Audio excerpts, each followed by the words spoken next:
The psychology of dreams. Why your brain is a nighttime weirdo. Psychology of dreams.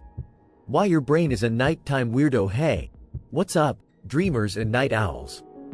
Welcome back to the channel where we take deep dives into the stuff that makes your brain go, wait, what? If you're new here, hit that subscribe button because today, we're talking about dreams. Those bizarre little movies that play in your head when you're supposed to be resting. You know, instead of waking up feeling refreshed, you wake up and think, why was I being chased by a giant pizza slice wearing sunglasses? Yep, that's the kind of thing we're diving into today. So grab your pillow, maybe a cup of coffee because you might need it, and let's unravel the psychology of dreams. Okay, so let's start with the basics. What even are dreams?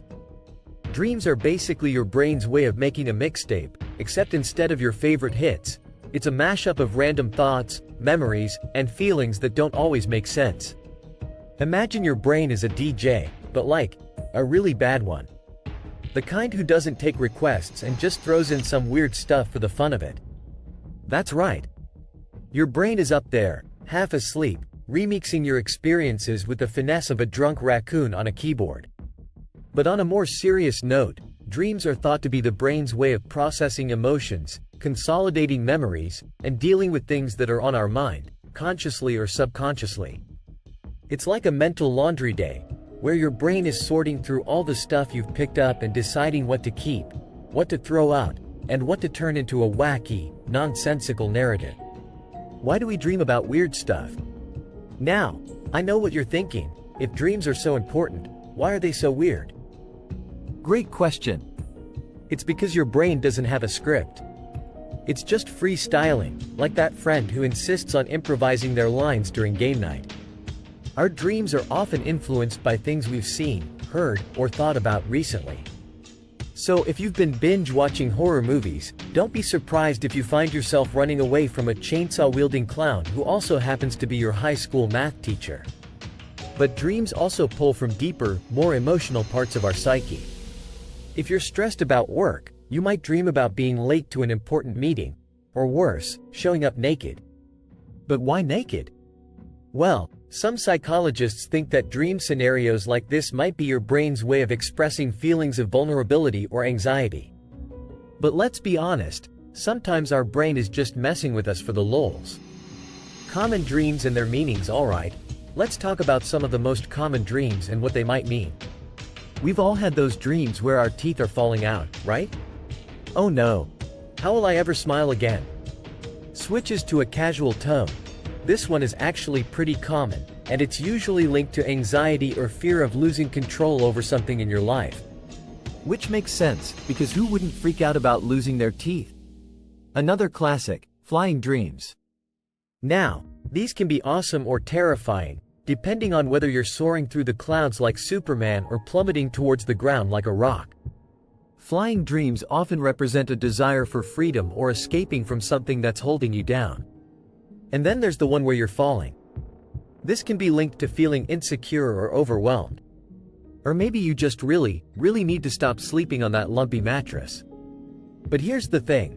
Dreams are super personal, and their meanings can vary a lot from person to person. It's kind of like art.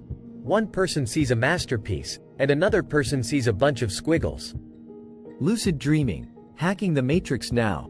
Let's talk about lucid dreaming, the dream state where you become aware that you're dreaming and can actually control the dream. It's like realizing you're in a video game, and suddenly you've got all the cheat codes. Lucid dreaming is like the ultimate life hack. Imagine being able to fly at will, eat all the cake you want without gaining a pound, or finally telling that annoying coworker what you really think of them. And the best part? No consequences. Because, you know, it's just a dream. Some people are naturals at lucid dreaming, but for the rest of us, it takes a bit of practice. There are techniques like reality checks, where you get in the habit of questioning whether you're awake or dreaming throughout the day. The idea is that you'll eventually start doing it in your dreams, and bam! Lucid dream mode activated.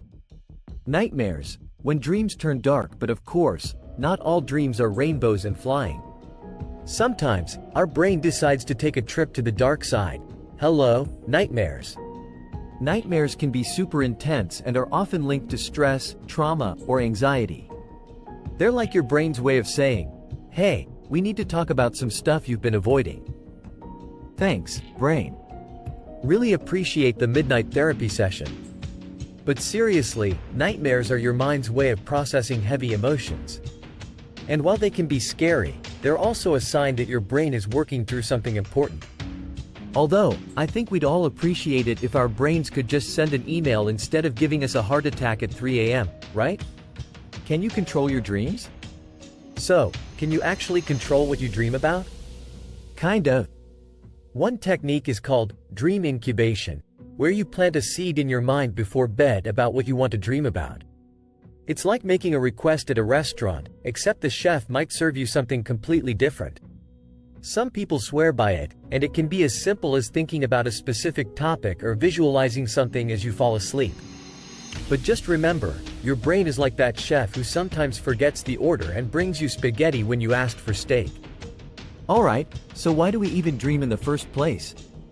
There are a ton of theories, and honestly, scientists are still figuring it out. Some think dreams are a way to solve problems or process emotions. Others say they're just a side effect of our brain doing its nightly housekeeping. Oh yes, we've cleaned up the hippocampus.